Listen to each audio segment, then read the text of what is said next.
तो चलिए हम लोग स्टार्ट करते हैं। पैरामीशियम पढ़ रहे थे और पैरामीशियम में आप पैरामीशियम का इंट्रोडक्शन देख लिए थे और इसका क्लासिफिकेशन देख लिए थे, हैबिट एंड हैबिटेट देख लिए थे, शेप साइज एंड कलर देख लिए थे।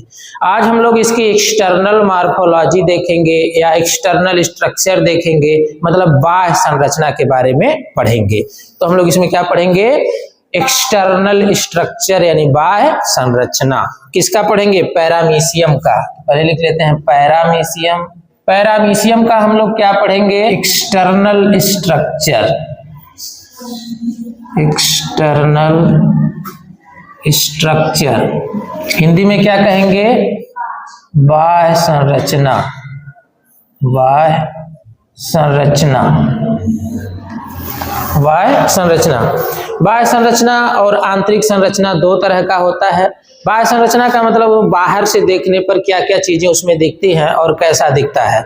आंतरिक संरचना का मतलब पैरामीशियम को काट कर देखेंगे तो उसके अंदर क्या क्या दिखता है वो चीजें पढ़ा जाता है। तो सबसे पहले हम लोग क्या पढ़ेंगे? बाह्य संरचना, यानी ये देख लेंगे कि पैरामीशियम बाहर से कैसा दिखता है।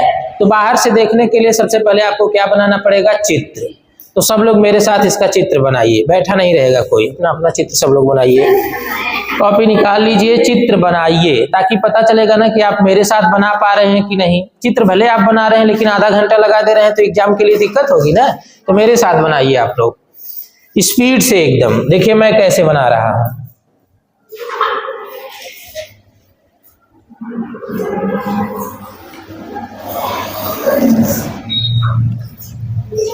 और देखना कितनी बार मिटा रहे हैं, नहीं मिटा रहे हैं, क्या है क्या नहीं है, सारी चीजें देखना। देखिए एक बार में मैंने खींचा है, कुछ भी मिटाया है नहीं, तो आप भी प्रैक्टिस कर लीजिए। आ जाइए आ जाइए। पैरामीशियम है, कौन यूग्लिना कह रहा है? फास्टली एकदम बनाइए। बताइए यहाँ तक सबका बन गया? स्पीड बढ़ाइए तभी एग्जाम में आप सक्सेस हो पाएंगे। कितना हो गया सबका? चलिए अब आगे बढ़ते हैं। यही दिक्कत होती ना, सब कुछ आता हुआ एग्जाम में दिक्कत हो जाती है क्योंकि आप लेट कर देते हैं, समय घट जाता है। इसलिए एकदम स्पीड से एक बार मेरे साथ बनाइए, एक बार घर पे बनाइएगा, एक दो बार और प्रैक्टिस करिएगा।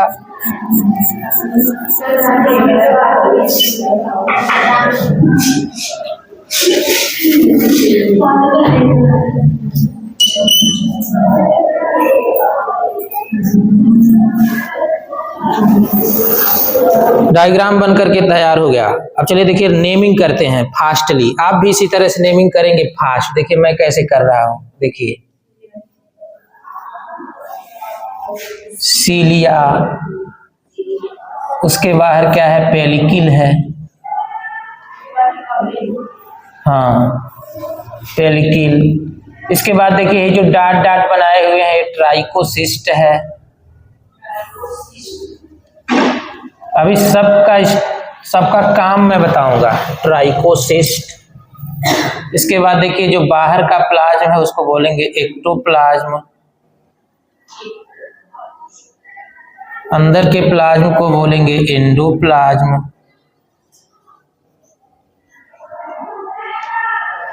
एक्टोप्लाज्म एंडोप्लाज्म हो गया। और इसके बाद देखिए इसको बोलेंगे ओरल ग्रूव।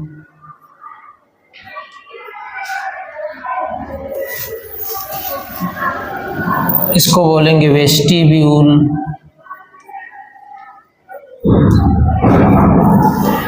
इसको बोलेंगे बकल कैविटी।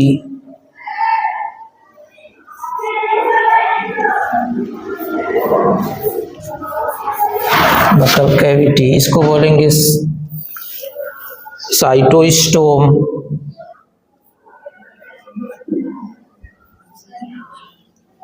इसको बोलेंगे साइटोफेरिंग्स।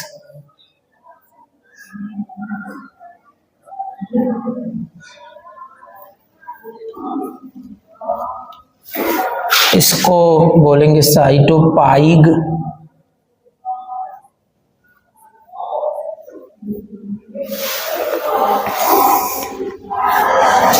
ये देखिए न्यूली फार्म्ड फूड वैक्यूल है।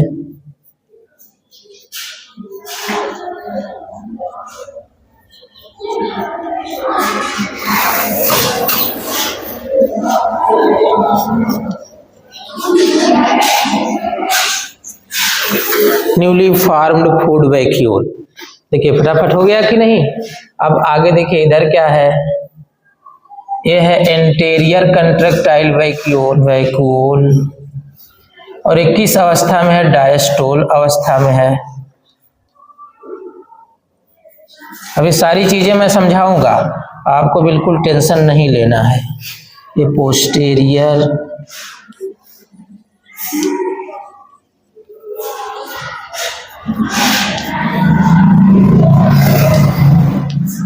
कंट्रैक्टाइल वैक्यूल है, ये सिस्टोल अवस्था में है।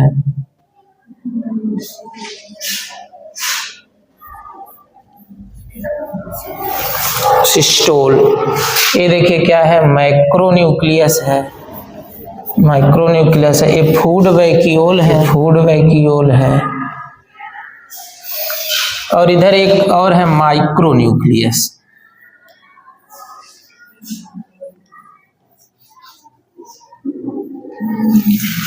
माइक्रोन्यूक्लियस। एक और चीज बता दें, इसके जो ऊपर का भाग होता है इसको बोलते हैं एंटेरियर एंड, एंटेरियर एंड, और इसको बोलते हैं पोस्टेरियर एंड, पोस्टेरियर एंड। चित्र किस चीज का है, तो पैरामीशियम। तो यहाँ नीचे आप लिखेंगे, मैं यहाँ लिख दे रहा हूँ, फिगर पैरामीशियम कार्डेटम, पैरामीशियम कार्डेटम। कार्डेटम क्या है, कौन बताएगा? पैरामीशियम कार्डेटम, कार्डेटम इसकी स्पीसीज है, ठीक है, इसकी प्रजाति है। और पैरामीशियम क्या है, जीनस, जीनस मतलब वंश, ठीक है। तो किसी भी प्राणी के दो नाम होते हैं, जीनस के नाम और स्पीसीज के नाम। तो जीनस का नाम पैरामीशियम, स्पीसीज का नाम कार्डेटम। समझ गए सभी लोग? अब सब लोग अपनी कॉपी चौपट दीजिए, बनाना एकदम बंद कर दीजिए, बंद करो। अब सारी चीजें मैं समझा रहा हूं, ध्यान से समझिए। एग्जाम में आपको फास्टली इसी तरह से डायग्राम बना देना है, और 2-3 बार अगर घर से आप प्रैक्टिस करके जाएंगे तो निश्चित ही आप इस तरह का डायग्राम बना करके फटाक से नेमिंग कर देंगे। अब नेमिंग के बारे में आप समझ लीजिए, कैसे आपको नेमिंग समझना है। ये जितनी नेमिंग दिया गया है, आपको लग रहा होगा कि काफी कठिन है, इतनी सारी नेमिंग है। ये कुछ भी कठिन नहीं है, अभी इसी क्षण मैं आपको याद करा दूंगा, अगर आप वास्तव में ध्यान देंगे तब। अगर आपका ध्यान यहाँ रहेगा तो निश्चित आपको अभी ये चीजें याद हो जाने वाली है। देखिए कैसे याद करते हैं। इंटीरियर मीन्स होता है अगला सिरा, और पोस्टेरियर मीन्स होता है पिछला सिरा। देखिए इंटीरियर, इंटीरियर अगला अगला, पोस्टेरियर पोस्टेरियर पिछला पिछला। याद हो गया कि नहीं? तो ए से इंटीरियर, ए से अगला, पी से पोस्टेरियर, पी से पिछला। तो बताइए याद हो गया कि नहीं? तो यह इसका अगला सिरा है और यह इसका क्या है, पिछला सिरा। अगला पिछला सिरा का मतलब, जैसे अब हम लोगों में अगला पिछला अलग चीज, लेकिन ये जैसे सांप को देखिए तो सांप का जो हेड है, मूड़ी है, वो अगला सिरा है और उसकी पूंछ क्या है, पिछला सिरा। तो बताइए सांप का मूड़ी एंटीरियर है कि पोस्टेरियर? एंटीरियर, और उसकी पूंछ क्या है, पोस्टेरियर। तो उसी तरह से यह भी है। दो नेमिंग आपको एकदम याद हो गई। पोस्टेरियर, एंटीरियर मतलब अगला सिरा। मैं लिखा नहीं हूं, लेकिन वीडियो में बार बार नाम ले रहा हूं कि नहीं? तो जब आप घर पे इस लेक्चर को देखेंगे तो लिखना चाहे तो आप ब्रैकेट में लिख लीजिएगा पोस्टेरियर का मतलब पिछला सिरा। और अगर आप टैलेंट हैं, आपके पास योग्यता है, तो नहीं भी लिखेंगे तो कोई दिक्कत नहीं। वैसे अगर आप लिख लेंगे तो आपके लिए ज्यादा अच्छा रहेगा। दो नेमिंग हो गया। आगे देखिए, इसके सबसे बाहर जो देखिए हेयर लाइक स्ट्रक्चर दिख रही है, बाल की तरह से संरचना दिख रही है कि नहीं दिख रही है? ये बाल की तरह से संरचना क्या है, सीलिया। क्या है, सीलिया। सीलिया को हिंदी के अंदर रोमाभ कहते हैं। क्या कहते हैं? रोमाभ, यानी रोमे जैसी संरचना। ये भी याद हो गया। तो बाहर की स्ट्रक्चर क्या है, सीलिया। और इसके बाद देखिए सीलिया जिसमें से निकली है, जो बाहर की इसकी कवरिंग होती है, इसको क्या बोलते हैं? पेलिकिल। आपको पहले से भी पता है कि पेलिकिल बाहर की कवरिंग होती है। इसके पहले भी यह शब्द आ चुका है, यह आपके लिए नया नहीं। सीलिया भी आपके लिए नया नहीं था। अब देखिए ट्राइकोसिस्ट आपके लिए नया हो सकता है। अब इसके बारे में हम बता दें कि देखिए जो डॉट डॉट स्ट्रक्चर मैंने इस तरह से रेड कलर से दिखाया हुआ है, ये पूरा इसकी बॉडी के चारों तरफ क्या है? ट्राइकोसिस्ट है। ट्राइकोसिस्ट ऐसी स्ट्रक्चर है जो सीलिया का बेस है। जहां जहां ट्राइकोसिस्ट है वहीं वहीं से सीलिया निकली हुई है। हो सकता है चित्र बनाते समय ट्राइकोसिस्ट कुछ कम और सीलिया कुछ ज्यादा हो सकते हैं, लेकिन ये बातें याद रखना, जहां जहां ट्राइकोसिस्ट है वहीं वहीं से सीलिया निकली हुई है। ये बातें क्लियर हो गया? यहां तक आप जान गए ट्राइकोसिस्ट क्या है। ट्राइकोसिस्ट एक ऐसी संरचना है जो सीलिया का बेस बनाती है और वहीं से सीलिया निकलता है।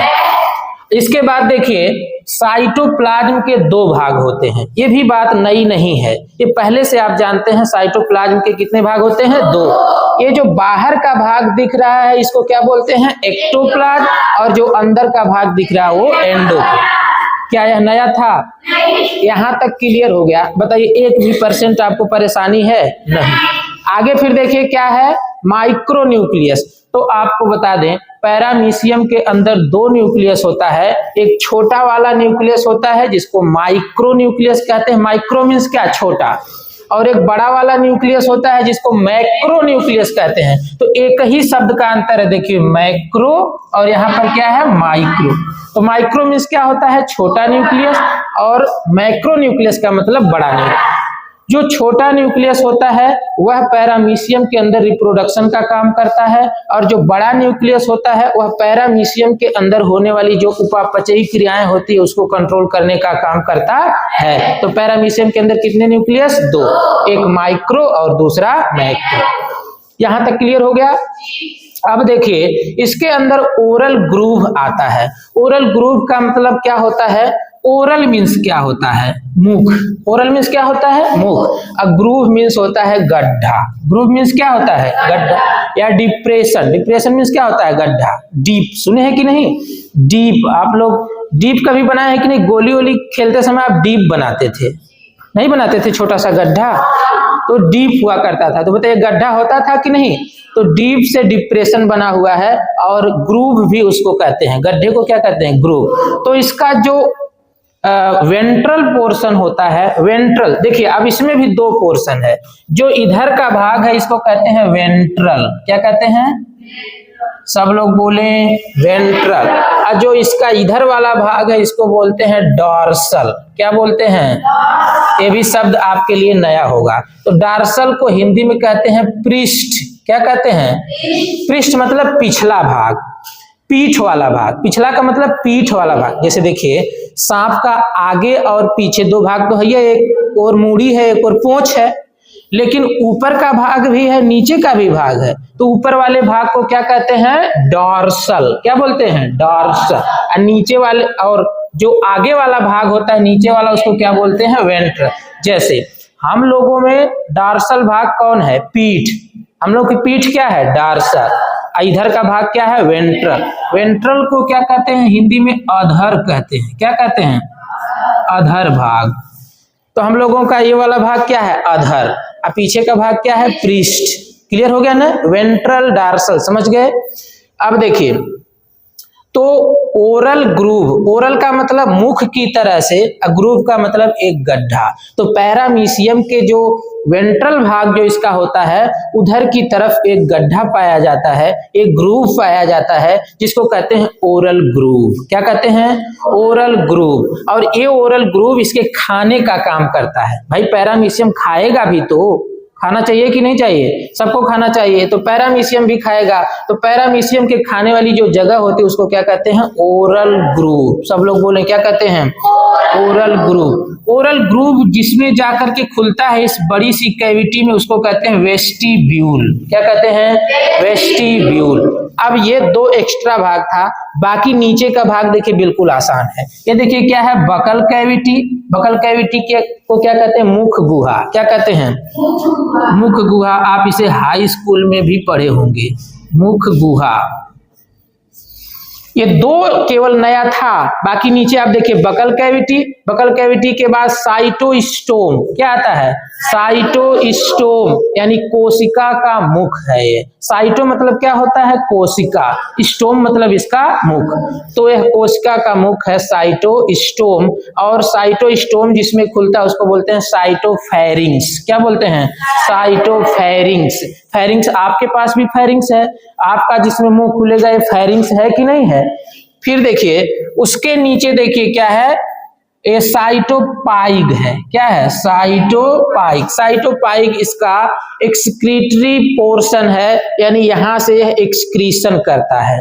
और अभी इसको समझ जाएंगे आप। ये देखिए नीचे क्या है? Newly farmed food vacuole. Food vacuole क्या होता है? इसकी शरीर के अंदर जो भोजन होता है, जहां पर भोजन जाकर के इकट्ठा होता है, वो वाला पोर्शन फूड वैक्यूल कहलाता है। क्या कहलाता है? Food vacuole. इस बात को ध्यान से सब लोग समझिए। पैरामीशियम कैसे खाता है? तो अपनी सीलिया को इधर की तरफ लगातार हिलाता रहता है, और जो भी छोटे छोटे पार्टिकल, ऑर्गेनिक मटेरियल, छोटी छोटी शैवाल, बैक्टीरिया, जो भी इसकी बॉडी के आसपास आकर चिपकते हैं ना, तो अपनी सीलिया सब इधर ही की तरफ हिलाता है। और जब सीलिया इधर की तरफ हिलाएगा तो बताइए वो भोज्य पदार्थ ओरल ग्रुप में चला जाएगा कि नहीं चला जाएगा? चला जाएगा। जैसे अभी हम पानी में तैरें और इस तरह से हम हिला करके सब अपना हाथ ऐसे करते रहें तो सारी चीजें हमारे मुंह की तरफ आ रही हैं कि नहीं? वो ऐसे पैरामीशियम भी करता है। तो सारी चीजें पैरामीशियम के आसपास आ जाती, इसके मुंह के पास आ जाती, खाने वाली चीजें। बाकी जो चीजें खराब चीजें हैं, जो खाने वाली चीजें नहीं है, उसको पैरामीशियम की ये सीलिया की सहायता से पीछे भी ढकेलता रहता है, और जो खाने वाली चीजें हैं उसको अपने आगे की तरफ। क्लियर हो गया?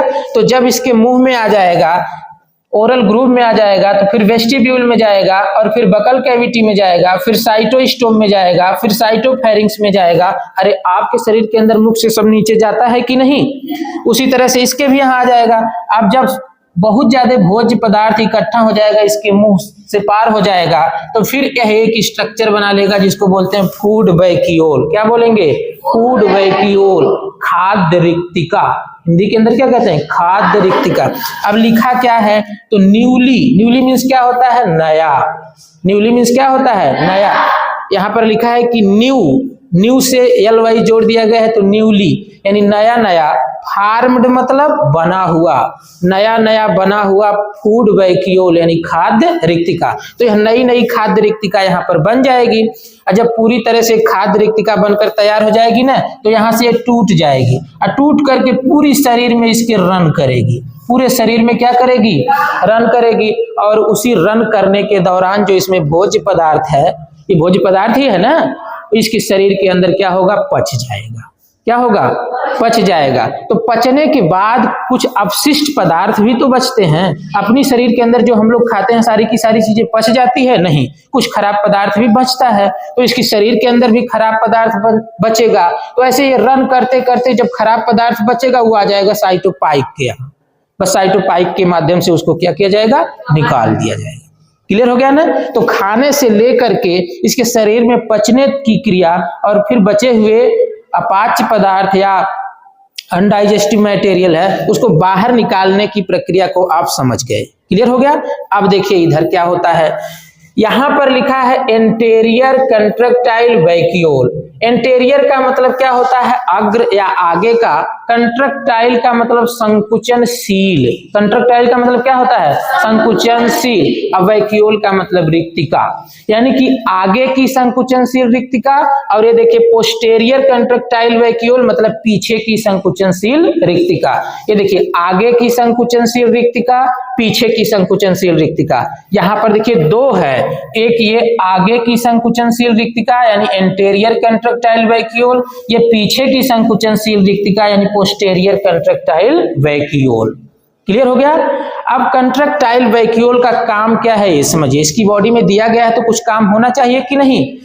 तो इसकी बॉडी में जो कंट्रक्टाइल वैक्यूल होती है, ये कंट्रक्टाइल वैक्यूल का काम होता है ऑस्मो रेगुलेशन। क्या काम होता है? Osmo regulation. अब बहुत ही इंपॉर्टेंट बात है ऑस्मो रेगुलेशन, इसे समझने का प्रयास करिए। सब लोग ये चीजें नहीं समझ पाते हैं, जो बहुत ध्यान देंगे वही इस चीज को समझ पाएंगे। अब देखते हैं हम कौन कौन इस चीज को समझ जाता है। तो ऑस्मो रेगुलेशन एक ऐसी प्रक्रिया है जिससे कोई भी प्राणी अपने शरीर के अंदर पानी की मात्रा यानी कि वाटर और साल्ट यानी नमक की मात्रा को बैलेंस करता है। फिर से सुनिए, ऑस्मो रेगुलेशन एक ऐसी प्रक्रिया है जिसके द्वारा कोई भी प्राणी अपने शरीर के अंदर वाटर और साल्ट को बैलेंस करता है, यानी कि न तो वाटर अधिक होने पाए और ना ही साल्ट अधिक होने पाए। जैसे हमारी शरीर के अंदर किडनी है और पैरामीशियम के अंदर देख रहे हैं कंट्रक्टाइल वैक्यूल है, तो हमारी शरीर के अंदर हमेशा जो ऑस्मो रेगुलेटरी सिस्टम है, जैसे किडनी है,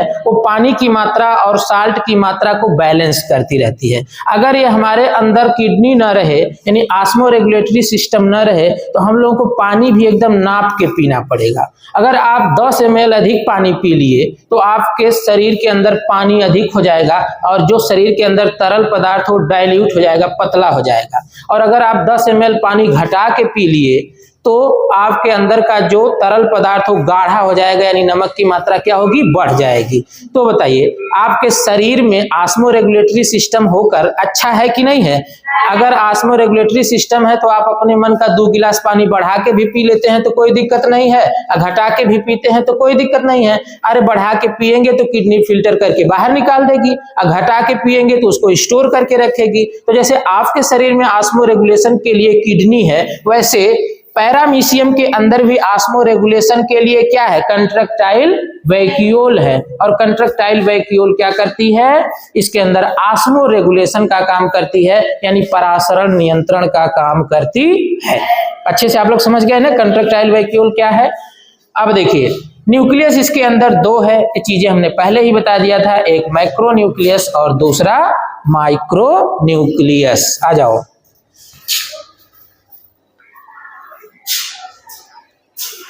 बाकी कोई चीज इसके अंदर छूटी हुई है? सारी नेमिंग हो गई कि नहीं? बताइए, एकदम आसान है कि नहीं है? एक बार आप लोग प्रयास करेंगे बोलने का, स्पीड से मैं पूछूंगा। चलिए बताइए, सबसे ऊपर क्या है? सीलिया। सीलिया का काम क्या है? सीलिया से ये चलता है और भोजन को अपने मुख की तरफ लाता है। क्लियर हो गया? पेलिकिल क्या है? इसकी बॉडी की कवरिंग है, ये भी समझ गए। ट्राइकोसिस्ट क्या है? तो जहां से सीलिया निकलती है उसको क्या कहते हैं? ट्राइकोसिस्ट। साइटोप्लाज्म कितने तरह का? 2, बाहर का, अंदर का, एंडोप्लाज्म। न्यूक्लियस कितने? 2, छोटका वाला माइक्रो न्यूक्लियस, बड़ा वाला मैक्रो न्यूक्लियस। क्लियर हो गया? इधर जहां से भोजन लेता है उसको क्या कहते हैं? Oral group. ओरल ग्रुप जिसमें खुलता है उसको वेस्टिब्यूल। क्लियर हो गया? इसके बाद बकल कैविटी, बकल कैविटी के बाद साइटोस्टोम, साइटोस्टोम के बाद साइटोफेरिंक्स। क्लियर हो गया? अब लास्ट में जाकर के भोजन जो बनता है उसको क्या कहते हैं? Newly farmed food vacuole. और यहाँ से जो अपाच्य भोजन निकलता है उसको क्या कहते हैं? साइटोपाइग। इधर का मामला खत्म। कितनी कंट्रक्टाइल वैक्यूल हैं? 2, एक एंटेरियर और दूसरा का पोस्टेरियर। क्लियर हो गया? न्यूक्लियस आप समझ लिए थे। अब फूड, जो इसके अंदर फूड रहता है उसको क्या कहते हैं? फूड वैक्यूल, यानी खाद्य रिक्तिका। याद हो गया कि नहीं? एक बार घर से देख करके, लिख करके, फिगर बना करके लाएंगे, आपको अच्छे से याद हो जाएगा। अब इसके बारे में लिखना क्या है, इसके लिए मिलते हैं नेक्स्ट लेक्चर में। ठीक है?